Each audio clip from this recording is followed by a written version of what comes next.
afternoon, everyone. By introduction, I'm Lee Dorber, the Marketing Executive of Cape Town Tourism.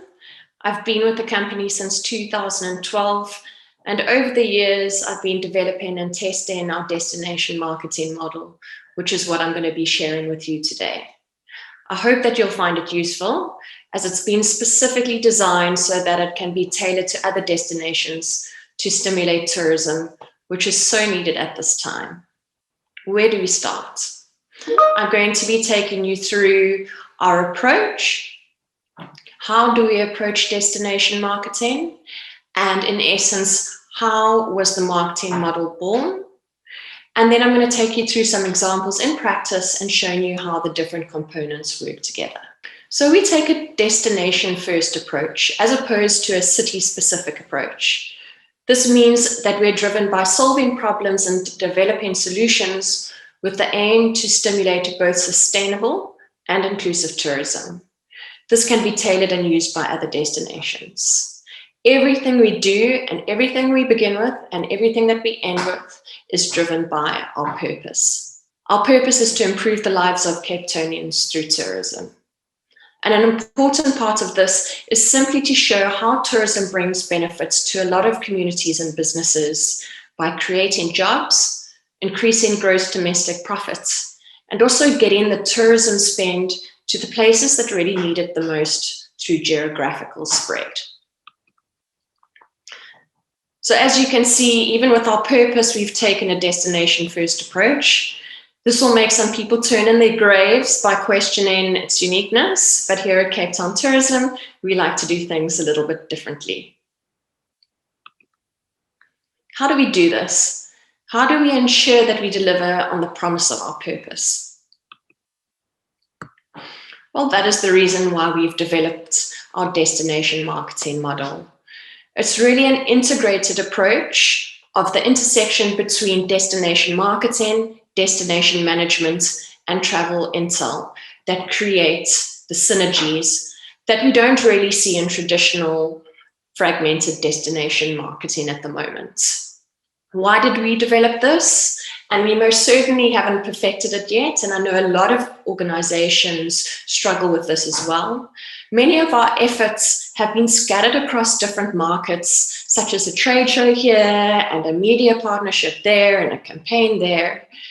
And this really wasn't really affecting any impact. And we couldn't really measure our efficacy in any type of sustainable way. And then when we would go back to the market, we hadn't really created any foundations as well that we could leverage going forward.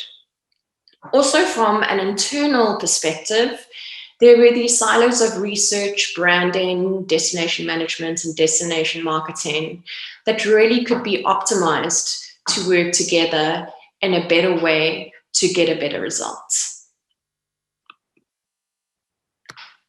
Introducing the backbone of the model with the destination positioning as the golden thread that connects all parts of the value chain. City Nation Place has a wonderful way of differentiating between place branding and place marketing. Branding being identity-driven and expressed through brand behavior and storytelling. It's measured on key perception indicators.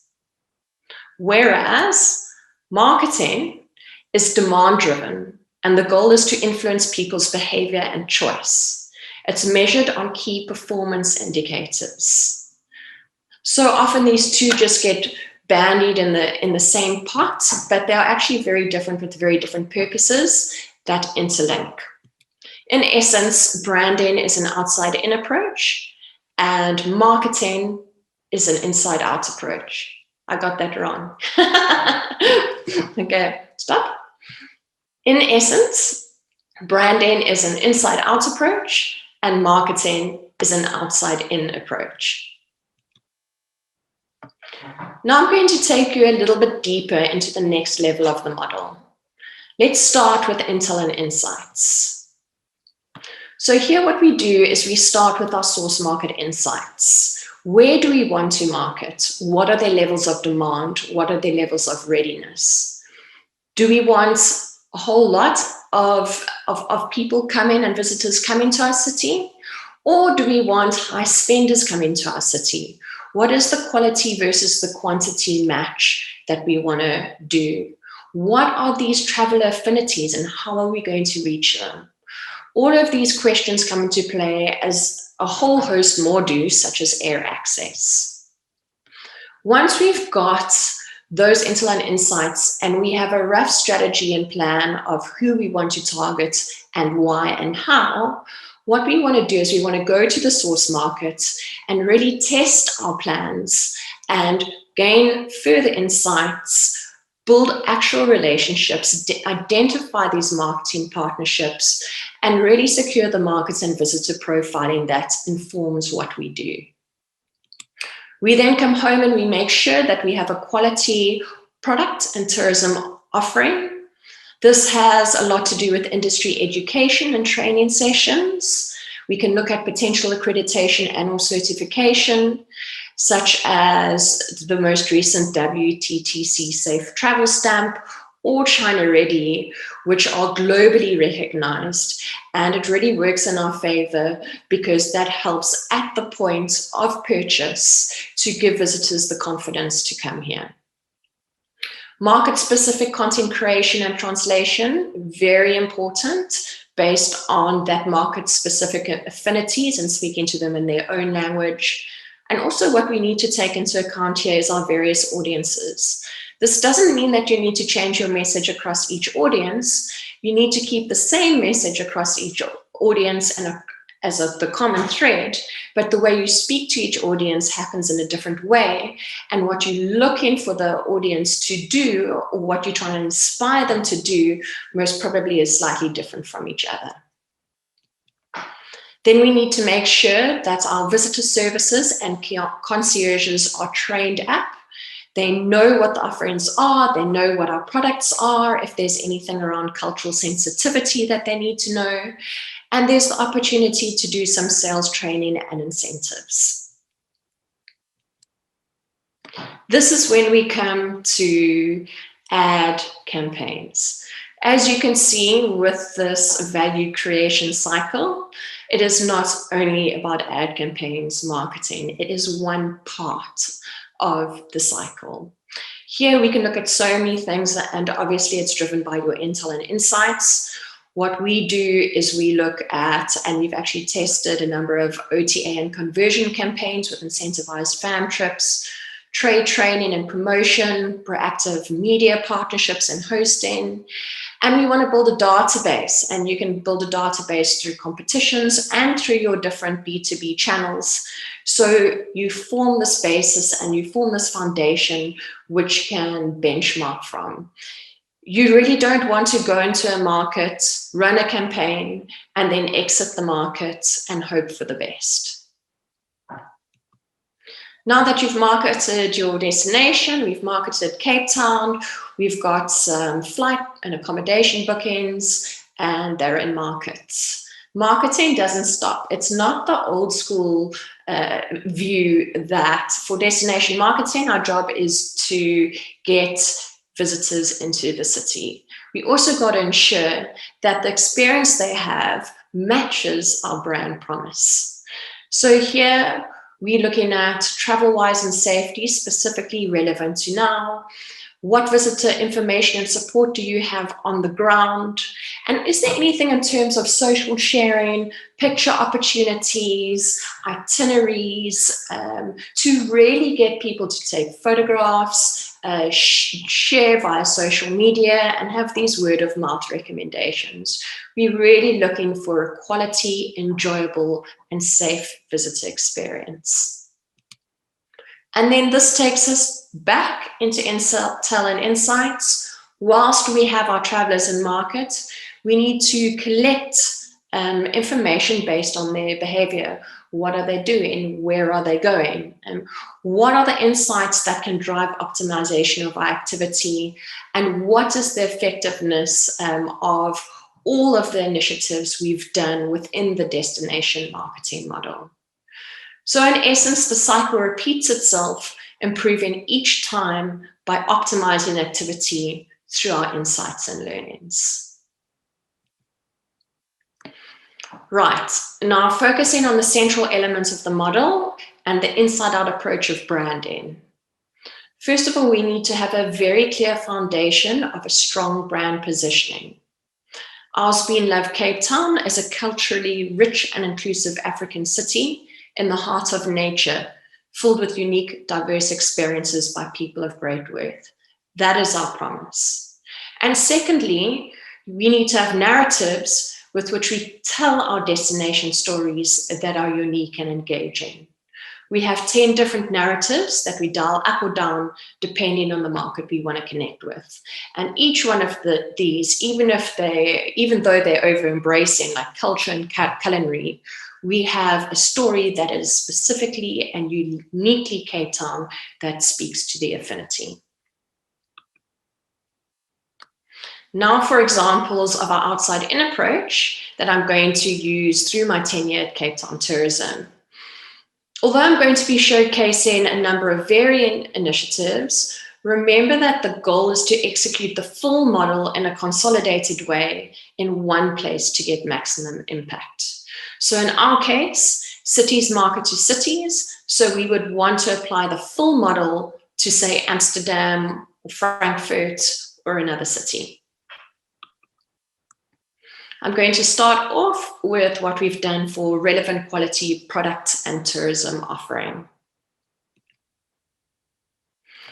We've developed a training workshop, which we called the SMME Marketing Incubator.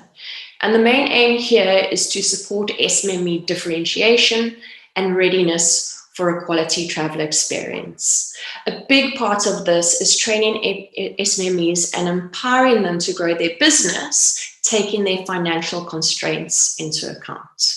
It's also been endorsed by the Cape Peninsula University of Technology, as a lot of our SMMEs haven't had the privilege of tertiary education, so we've brought this element in to substantiate both the content and the quality of the content, but also in terms of what the SMME gets out of it. It's based around the adaptation of a business model canvas, which we've specifically tailored for tourism and SMMEs. The 3 results or the 3 goals is, number 1, understanding their businesses and their challenges, taking everything from what is your competition, how are you priced, what is your unique selling point. The second being prioritizing what needs to be done to get better results. Because there's a lot of things that you can do, and you only can focus on a certain amount of things with the time that you have, and which one is likely to have the most impact. And then the third one is planning how to get there. Because the likelihood is that we don't have a lot of money to throw at, oh, you need to develop a website, or oh, you need to do a big campaign. So what we do is we equip our SMMEs with really cost-effective tools and DIY ways to making sure they can grow their business and get results without large financial inputs. Moving on to the Chef Exchange program, this is one of my favorites and a great example of the model in practice. South Africa has been ranked one of the top most Muslim-friendly travel destinations among the OIC countries, and it's been earmarked as a fast growth travel segment.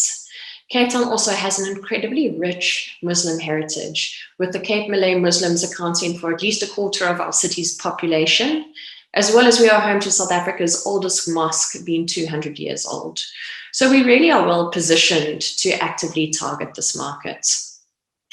We started by partnering with Crescent Rating, which is the world's leading authority on Muslim travel services. And we wanted them firstly to do an audit on Cape Town, and secondly, to provide our industry with their accreditation and rating services, which are globally recognized, because we are going to be marketing Muslim-friendly tourism on an international level. So the audit on Cape Town identified the need to upskill our restaurants on Muslim-friendly practices. That was the first step of what we needed to do. It's a destination management initiative. And so the Chef Exchange program was born.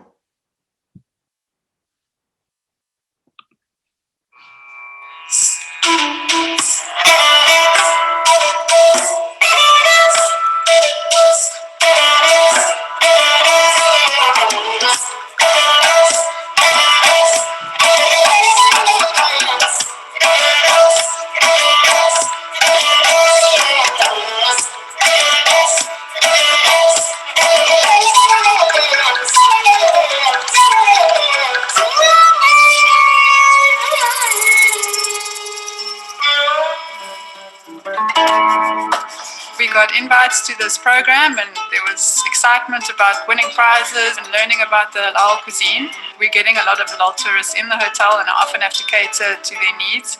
I knew a little bit about catering for halal clients, but not to that extent. So it was very informative. It can be made anywhere as long as you use the correct ingredients. You basically can cook whatever you'd like to cook, just following a few guidelines, working in separate working areas, making sure there's no cross-contamination. So it's very much feasible to execute halal food in any operation that you're working in.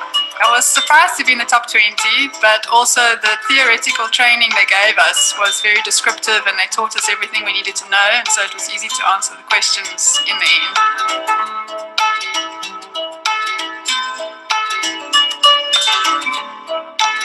We had to choose an apron, and whoever had the matching apron that I chose was going to be my partner.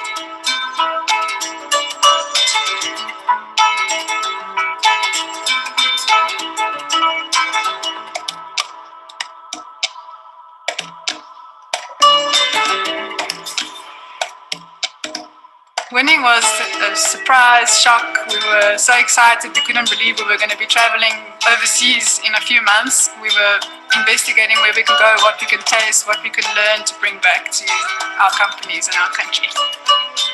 Working in those two restaurants was quite an experience. I mean, the Punjab Grill was brilliant because I've never actually worked in a professional Indian restaurant. And we got to work on the tandoori and see the sort of schematic and setup of the actual kitchens, which was brilliant. The Fairmont was the most insightful experience, if I may say, out of the two. When he took us around and actually showed us the operation and the paperwork behind everything, the organizational structures put into place was just mind-blowing. It was brilliant. All the ingredients you need for your halal cookery is found locally anywhere over Cape Town. They're all well labelled, easy to find, and any butcher will be glad to assist you with any cut of meat or fish that you like. If I have to give you some advice, is don't be scared about it. Just sort of embrace it, and once you sort of start playing around with it, you'll figure out that it's a no-brainer.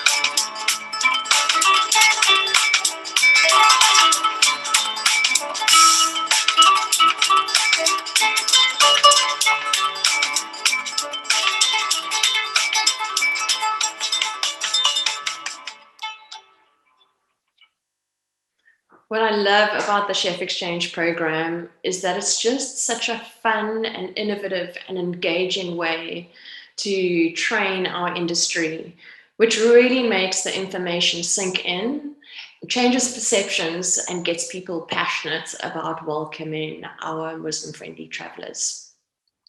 So since then, what we've done is we've upskilled our VIC staff and our concierges on our Muslim-friendly destination offering, and now we're ready to actively start marketing. We are looking at something in April this year, so keep your eyes out, and you'll see how we take that into the marketing space. From township to terra, we are looking at differentiation very closely, specifically during COVID times, because everyone around the world, every city, every country is going to be desperate for travelers to come back to their markets to help them with recovery for their tourism industry. So we've been looking at different and alternative ways to approach our differentiation, making sure that experiences and the experiences that we offer cannot be replicated anywhere else in the world. So this is how we came up with From Township to Terra. It's a virtual experience, and we specifically put it together for a global event, and it's showcasing our unique culture and culinary brand affinity. So it's still very much aligned to our brand plan and our brand affinities. However, we've done it in a different way because we've connected two seemingly disconnected stories and cultures by showing a food and wine pairing of township cuisine and globally awarded wine. And we do this by interweaving our dynamic history, cultures, and diversity along the way.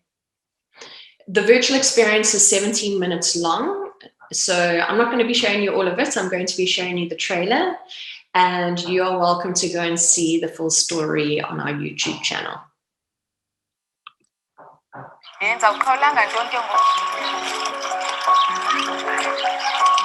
love my country, and I feel I need to showcase the pride of this country on a plate.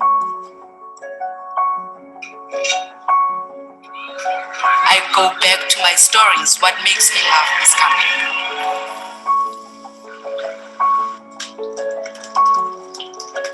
Forum specializes in contemporary South African cuisine, and I think that paired with a traditional, historical, truly South African product, like a Constantia wine, it's this new age versus this tradition that brings this complete culture of Cape Town to life.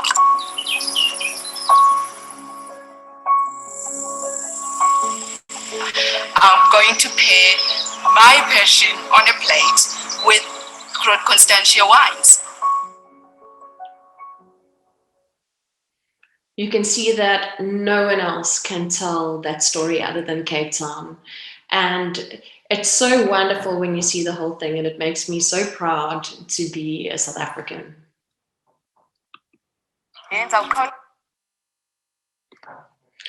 And now we finally move on to marketing to attract the right visitor. Now, this is the bit about ad campaigns.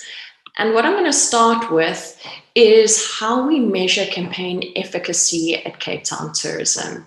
This is such a gray area, and it's taken us quite a while to come to a very definitive and clear approach on how we consider measurement of ROI. We have grouped our campaigns into 3 parts, the difference being with them in terms of their objectives and measurables. So, from an awareness perspective, an awareness campaign, we measure ROI with campaign spend versus media AVEs. Now, I know media AVEs are a bit contentious because there's so many varying formulas, but I haven't seen something that could replace this as yet. So I think my advice here would be is it's important to use the same formula when comparing your activity, so you can at least get the insights in that way.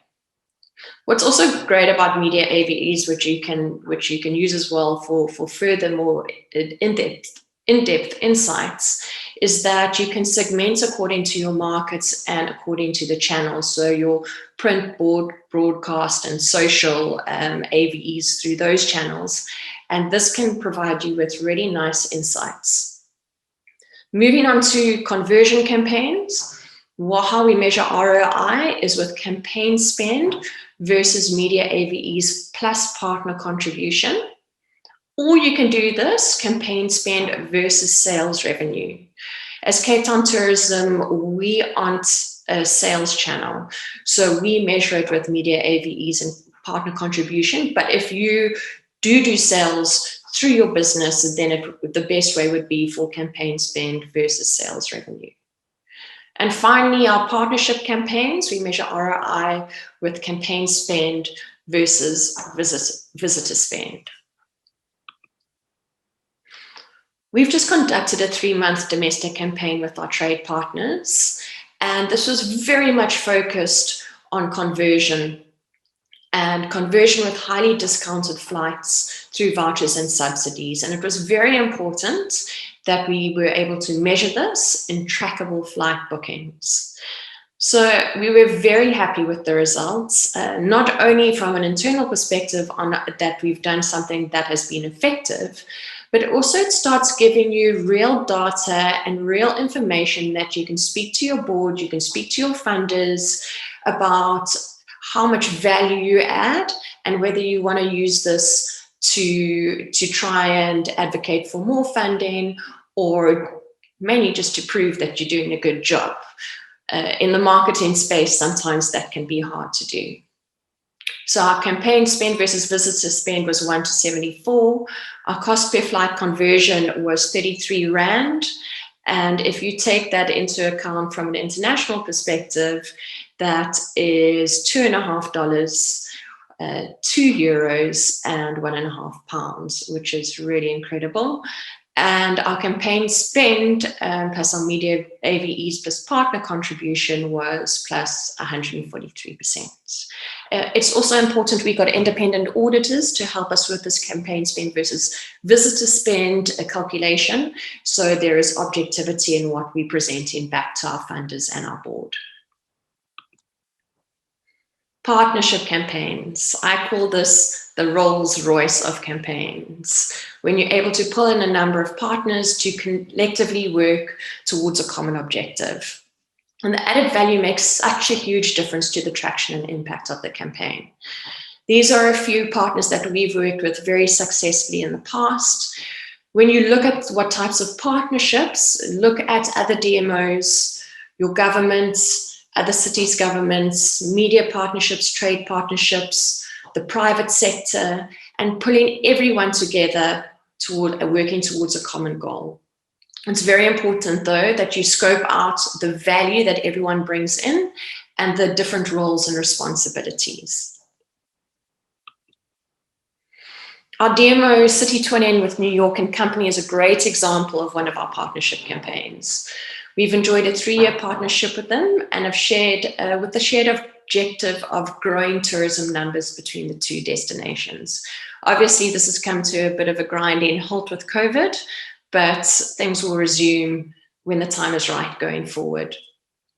Our partnership is mainly centered around running campaigns in each other's cities through the exchange of media assets to avoid a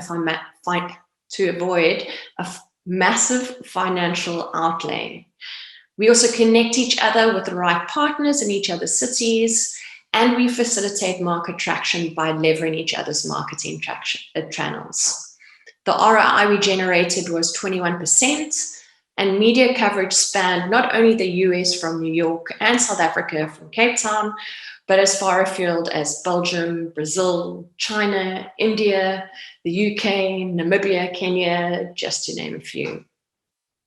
United Airlines was also our conversion partner in support of air access. It really helped in securing a direct route from New York to Cape Town in 2019. And additionally, this approach also facilitated Cape Town Tourism running a through the line campaign in an international market for the first time in our 40-year existence.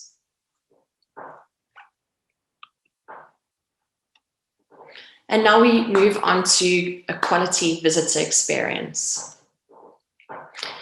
Travel-wise, you cannot do anything at the moment without making sure that you have visitor confidence. No one will travel to your destination if that isn't there. And as a developing country and as a developing city, it's such an integral part of our reputation.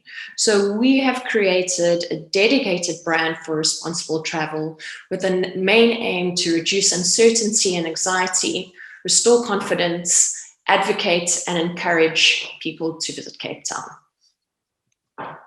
There are a number of initiatives that fall under this brand, but I'm going to focus on 2 today. The first is the WTTC safety stamp.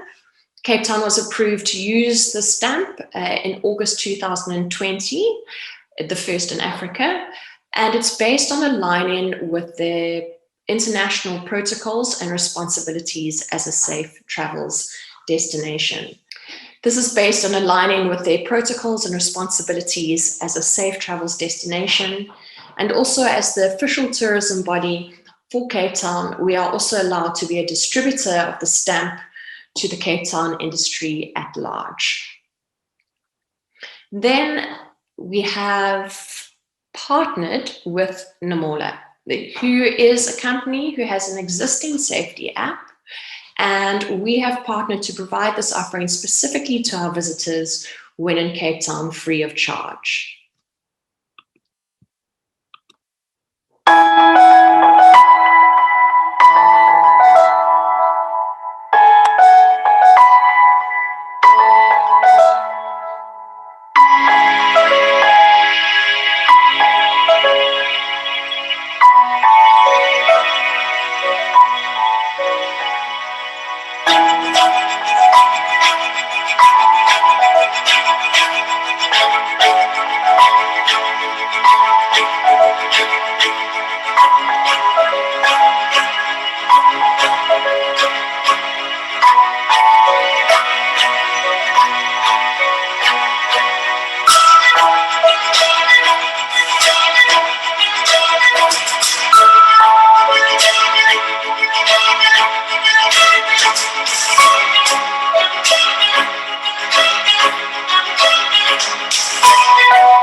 It is so important that we promote visitor confidence hand in hand with travel over this time. And Namola here have a team fully trained up specifically to deal with COVID. And now for something completely different. One of our members, Ocean View House, offered us their high visibility wall in Camps Bay. This was right in the middle of our drought that was affecting tourism, and we were desperately trying to get Cape Townians to save water. So we commissioned Falco One, a well-loved Cape Townian street artist with over 200 of his signature African elephant murals brightening up our streets. Firstly, a little bit about this artist. He wants to make people happy and communities feel pride. That's his purpose in what he does.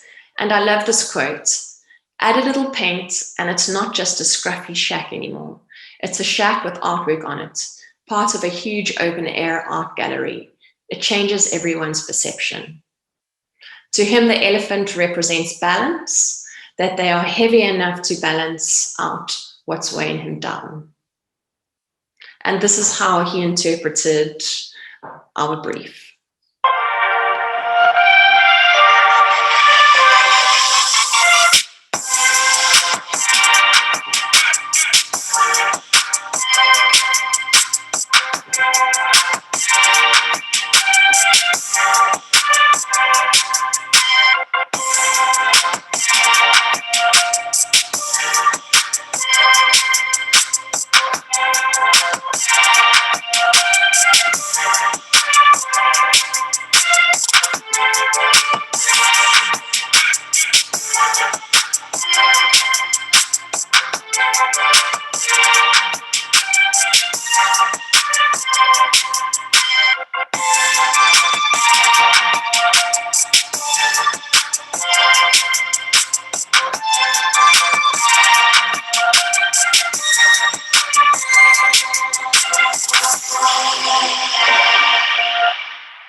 This is such a lovely way of creating a visitor experience through storytelling through locals.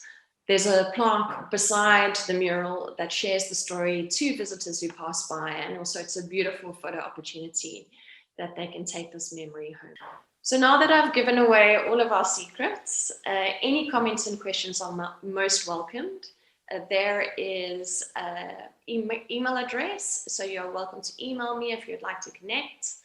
And thank you for listening. I hope that this has been of some value and that there's something in here that can help all of us get tourism back on track during these crazy times.